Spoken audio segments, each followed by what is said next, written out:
You know that specific feeling. It's Friday afternoon. You have plans to go out later, maybe a dinner, maybe a party, maybe just grabbing drinks with people you barely tolerate.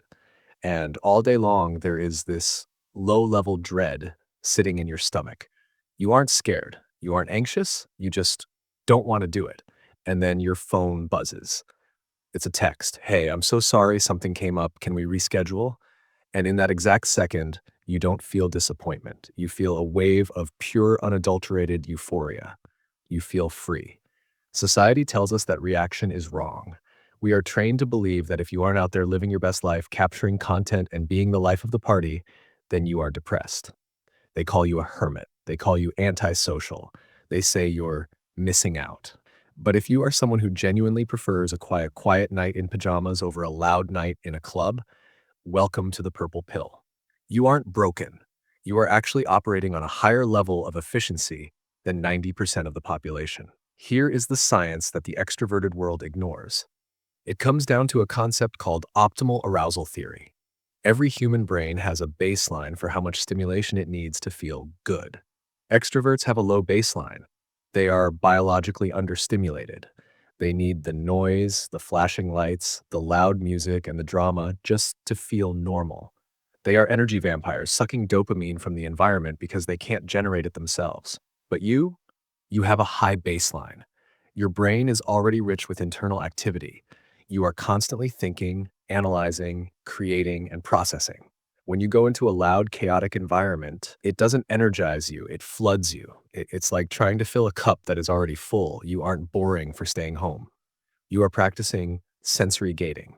You are protecting your neural pathways from being fried by useless information. While they are out there burning their dopamine receptors on expensive cocktails and fake conversations, you are at home, recharging your battery to 100%. Think about the modern American landscape for a second.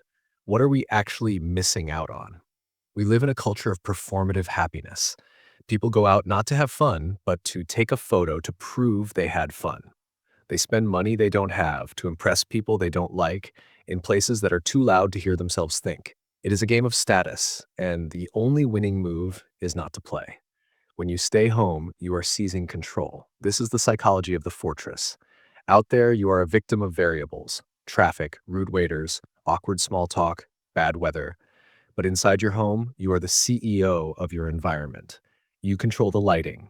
You control the temperature. You control the noise level. You control who has access to your energy. That isn't hiding. That is the ultimate form of power. It is saying, my peace is more valuable than your social validation. And let's look at the data. People who are comfortable with solitude, who don't need a crowd to feel valid, statistically possess higher levels of creativity and emotional stability. Why? Because boredom is the birthplace of ideas. Isaac Newton discovered gravity while sitting alone in a garden. The greatest art, the greatest books, the greatest business strategies, they weren't created in a crowded bar at 1 a.m. They were created in silence. By staying home, you are giving your brain the space it needs to actually work. You are prioritizing depth over width. So if you're the type of person who feels a thrill when the rain starts falling because it gives you an excuse to cancel plans, don't apologize for it. You aren't antisocial. You are pro-peace. In a world that is addicted to noise, the person who can sit in their living room and be completely content with their own company is the most dangerous person in the room. You have status independence. You don't need their applause to know you're good. So next time you choose the couch over the club, don't feel guilty. Feel powerful. Tell me in the comments, do you stay home because you are hiding or because you are finally free? I want to see how many of us there really are. Subscribe for more logic. See you in the next one.